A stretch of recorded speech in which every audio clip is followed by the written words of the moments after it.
Hello and welcome. I'm Thomas Porteous and you're watching the World Report on NewsX World. Let's take a look at some of the top headlines of the hour. President Donald Trump inaugurates a new board of peace at the World Economic Forum to support the Israel-Hamas ceasefire. Trump says the body will work alongside the United Nations and aims to shape Gaza's future, warning that Hamas must disarm or face consequences. Trump says a settlement to the war in Ukraine is coming very soon in Davos.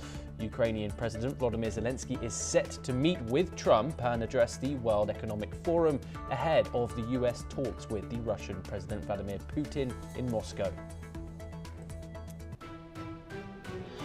Meanwhile, US envoy Steve Witkoff says a lot of progress is made in Russia-Ukraine peace talks, with negotiations now focused on one remaining issue. This comes as Witkoff and Jared Kushner are set to travel to Moscow to meet Russian President Vladimir Putin. NATO Secretary-General Mark Rutte says allies will step up their presence in the Arctic under a framework deal with US President Trump. And the move follows Trump dropping tariff threats and ruling out taking Greenland by force, with NATO commanders now finalizing security details. Vice President J.D. Vance is visiting Minneapolis to support a major ICE operation and host a law and order roundtable after an ICE officer kills a 37-year-old mother. Democratic leaders warn the visit may escalate tensions.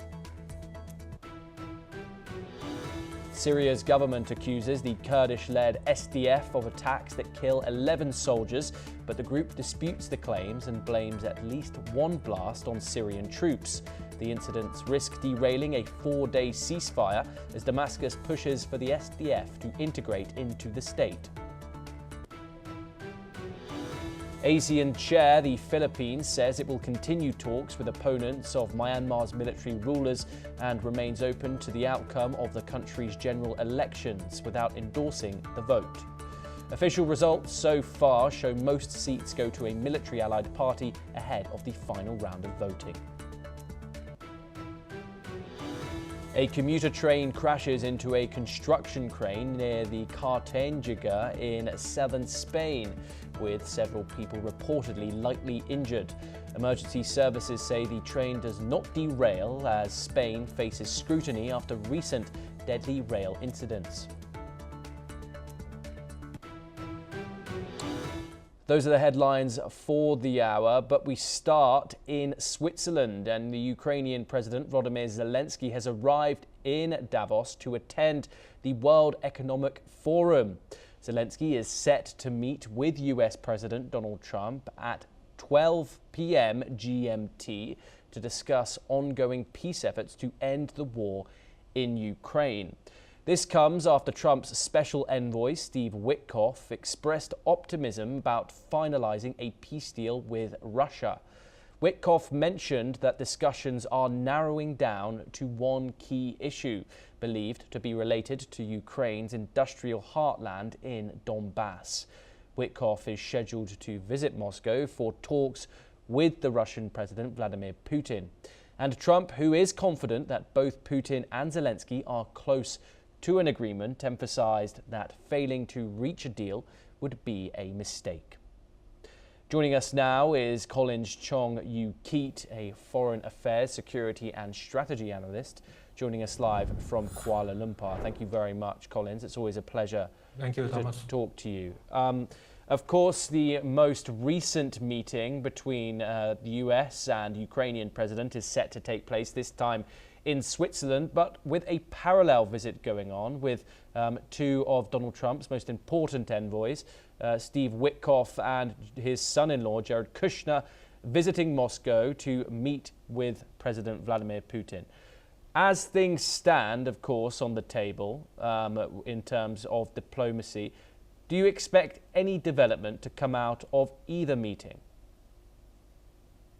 Yes, definitely. This timeline is critical to tie up loose ends, and we have seen how the center of gravity of Ukraine has shifted back to Washington, not only on Europe. We have seen how the presence of Zelensky in Davos, changes everything also. And Wickoff and Jared Kushner's presence also have been critical and seeing how they have been the instrumental people in terms of closing deals. And they have been also, especially Kushner, has been playing an instrumental role also in the Abraham Accord before this. And of course, also we have seen how pressure is on both sides. President Trump has all the cards now to leverage on this opening to pressure both Zelensky and Putin in terms of, to tie up loose ends and to ensure that this peace process is not derailed by one another's rhetoric. So this is no longer about rhetoric. This is no longer about unrealistic objectives, but also to have these hard talks about these sensitive issues that would need this closing agreement. And Zelensky is also not walking into this meeting on having the advantage of time. Time is no longer on Ukraine's side now. So his goal in Davos is to continue to secure the backing of President Trump and to shape the peace terms early and to ensure that Ukraine is not sidelined also in this great power bargaining. But also this is about the post-conflict reconstruction efforts, and his presence is also meant to secure the needed capital resources from all these big wigs in the meeting. And of course, this is again a new timeline beyond the conflict, and this has been the key focus now for all three parties. And of course, however, these meetings are happening in two different countries. How long till you think, or what work needs to be done until Ukraine and Russia both have high-level delegations sitting at the same table? I don't foresee that to be another, a new prolonged period. We have seen how this is a decisive phase. Of course, President Trump and Washington have been the key players here to ensure that these, complex, sensitive, delicate issues are being ironed out on both ends.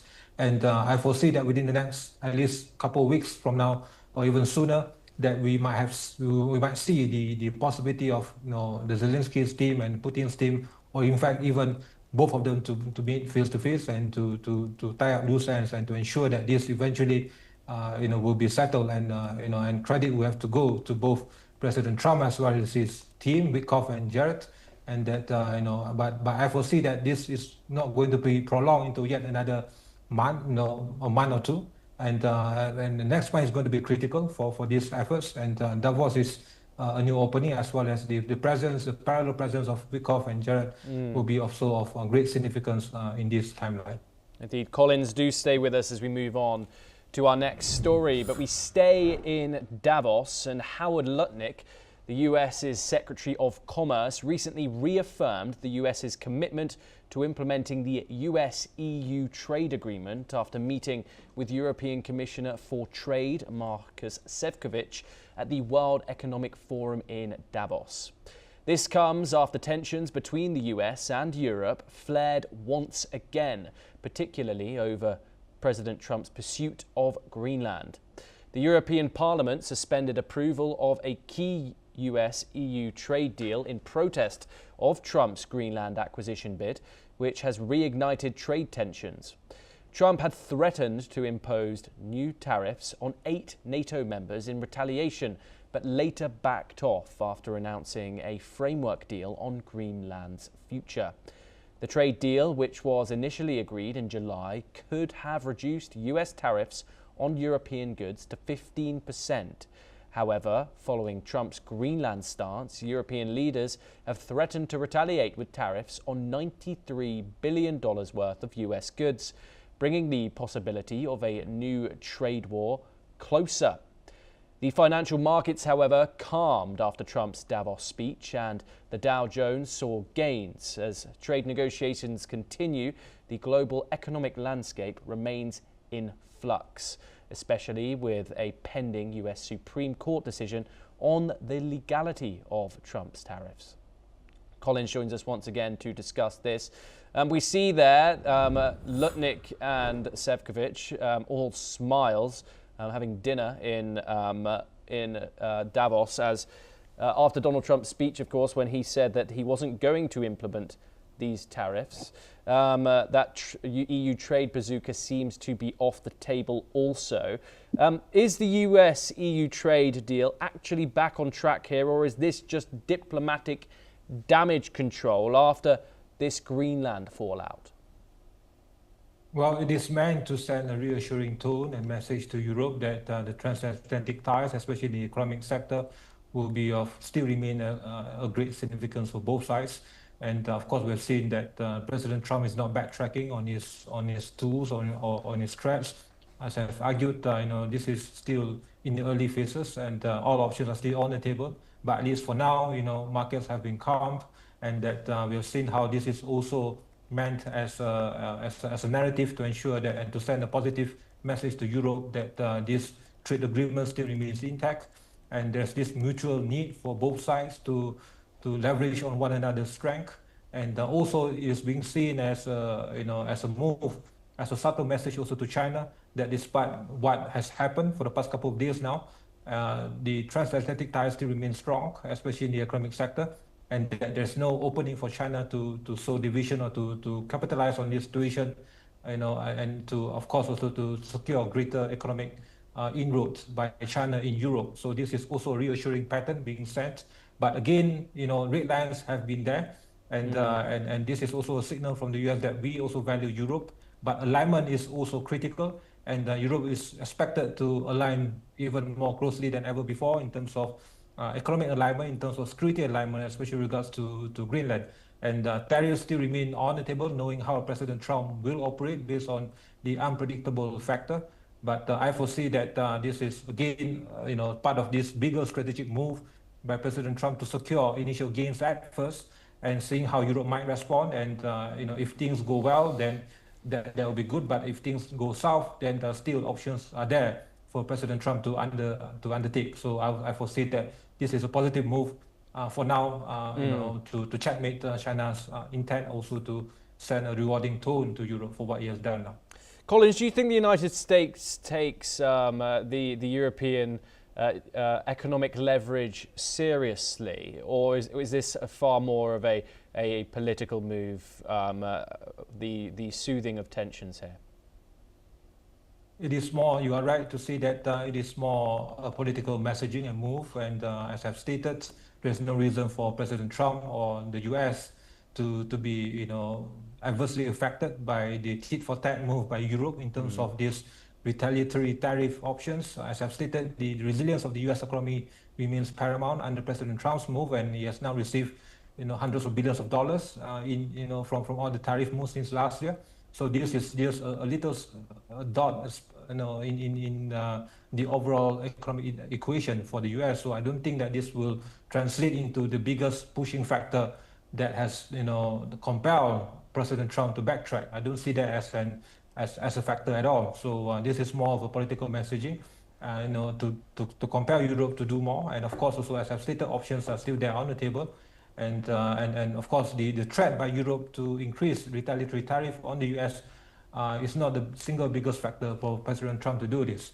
And as I've said, Europe needs the US more than vice versa. And Greenland is still critical to the overall security of the US and Europe, and to ward off the increasing threat of China and Russia. Collins Chong-Yu-Keat, as always, thank you very much for taking the time and joining us. It's always a pleasure.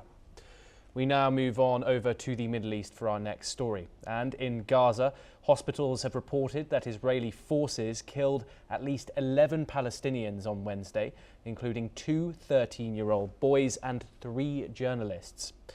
The Palestinian health officials have confirmed that the Israeli airstrike targeted a car carrying 3 Palestinian journalists en route to film a newly established displacement camp in the Netzarim area of central Gaza. According to the Palestinian Journalists Syndicate, the reporters were on a humanitarian mission to document the suffering of civilians in the region. At Nasser Hospital in Khan Yunis, a crowd has gathered to mourn the journalists' deaths. Relatives and Palestinians gathered outside the hospital to pay tribute, condemning the attack on the press. Here's what they had to say about this tragic incident. نحن نودع كوكبة من أبناء شعبنا الفلسطيني في قطاع غزة، ثلة من الصحفيين الذين كانوا يعملون في نطاق إنساني محض، وكانوا ينتمون إلى اللجنة المصرية ويقومون بعمل داخل إحدى المخيمات الإنسانية التي ترعاها وتؤسسها اللجنة المصرية في قطاع غزة. هذا الاستهداف هو استهداف مخالف ويضرب قواعد اتفاق وقف إطلاق النار. كنا نأمل ونتأمل وننظر إلى هذا المجلس أن يحقق لنا بعض أمانينا لنعيش كما يعيش العالم بأمن وسلام في بلاده في أرضه في وطنه، ولكن لا نرى لحتى هذه اللحظة أي شيء. لم يقدموا أي شيء، نسمع ولكن لم نرى أي شيء على الأرض الواقع. So as the Board of Peace for Gaza is unveiled, 11 Palestinians are killed. Yeshaya Rosenman joins us now, an Israeli journalist. He joins us live from Jerusalem. Yeshaya, what are the reports and the information coming about this attack? Of course, 11 people being killed in the enclave post-ceasefire as Donald Trump is unveiling his Board of Peace. What more can you tell us about it?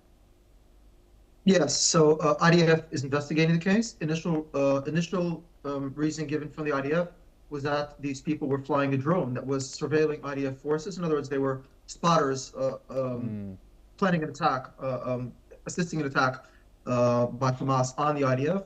Many such attacks have happened since the ceasefire has ended. Hamas regularly uses young children as spotters under the assumption that their death would somehow, the correct assumption that the Israeli soldiers would be far more cautious before opening fire on children.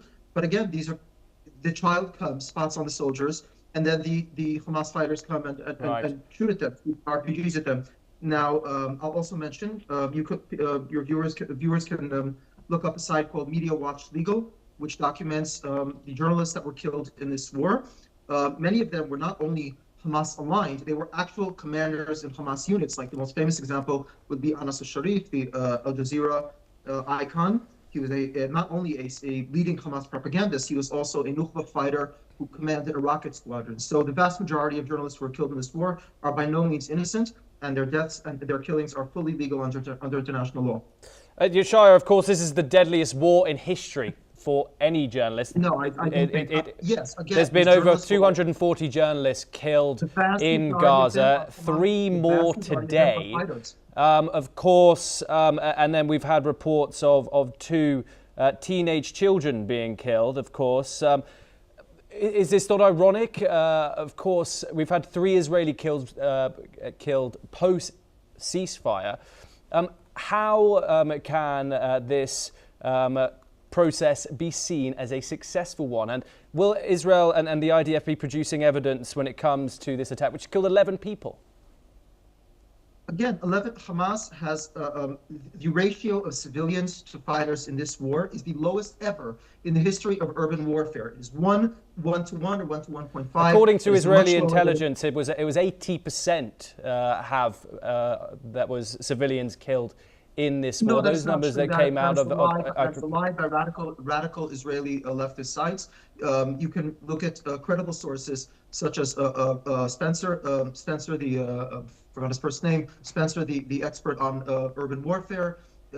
Honest Reporting does credible research. No, that is not true. The ratio of combatants to civilians is the lowest in the history of urban warfare, much lower than Americans in Mosul or Fallujah or anything of the sort. Now, as far as the journalists, I'll say it again. I can say it as many times as you want. You can look on the site Media Watch Legal. You can see the actual affiliation, including original Arabic language documents showing where these people, many of these journalists, like I said, were not only aligned with Hamas, were actual fighters and commanders, not only in the propaganda wing, but in the fighting wing, in the armed forces of the Hamas. Shaya, of course. Yes. Of course, Israel continually won't let international press into Gaza. Is that because do they not face more threat by the Israeli army, given the fact that more people have been killed in Gaza than Iraq, Russia and Ukraine, all combined? I didn't understand your question. How and when will international press be let into Gaza to verify this evidence that you're saying right now? There is no reason to lead international press into Gaza any more than there is reason to lead international press into North Korea. The entire area is controlled only by Hamas. And it will just turn gullible international journalists into more mouthpieces of Hamas propaganda. There is no freedom. There is no freedom of journalism in Gaza because Hamas does not allow it. It only accepts propaganda. And I'll also note that the population, the entire premise of the Peace Council, that somehow it will now somehow become peaceful. The population of Gaza, not only Hamas itself, the population itself, putting aside maybe North Korea, is one of the most radical populations in the world. It will never become peaceful until there is a de-radicalization of the textbooks, of the media messaging, of the religious messaging, a disarming of Hamas. The entire notion where you can somehow just declare it peace and it will be peace because Jared Kushner has nice PowerPoint slides on how there are going to be skyscrapers in Gaza and Singapore of the Middle East. Once again, it's all complete nonsense. It is all fraudulent, and unless people address the actual problems, there will never be actual realistic solutions.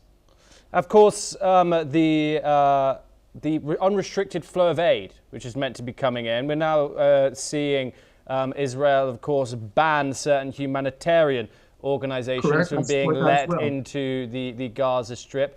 The first stage of the ceasefire was supposed to allow unrestricted flow of aid into the enclave. Why hasn't that happened yet? Yes, because the various ministries in Israel had posed demands to all these aid organizations of transparency, since many of these aid organizations had actually been working with Hamas, had been delivering supplies and funding to Hamas. The request was given multiple times over a lengthy time span by the Israeli ministries, and any NGO that refused to comply with these demands, after warning and warning again, was simply taken off the list. If you can't verify, if you can't be straightforward and say that you are not, we're not willing to commit to signing on a document that you are not working with Hamas, there is no reason to allow these organizations into the Gaza Strip. If it's not about humanitarian aid, if it's about assisting the enemy, we don't have to allow that. Okay. Yeshaya Rosenman, thank you very much for taking the time and joining us. It's a pleasure to speak to you.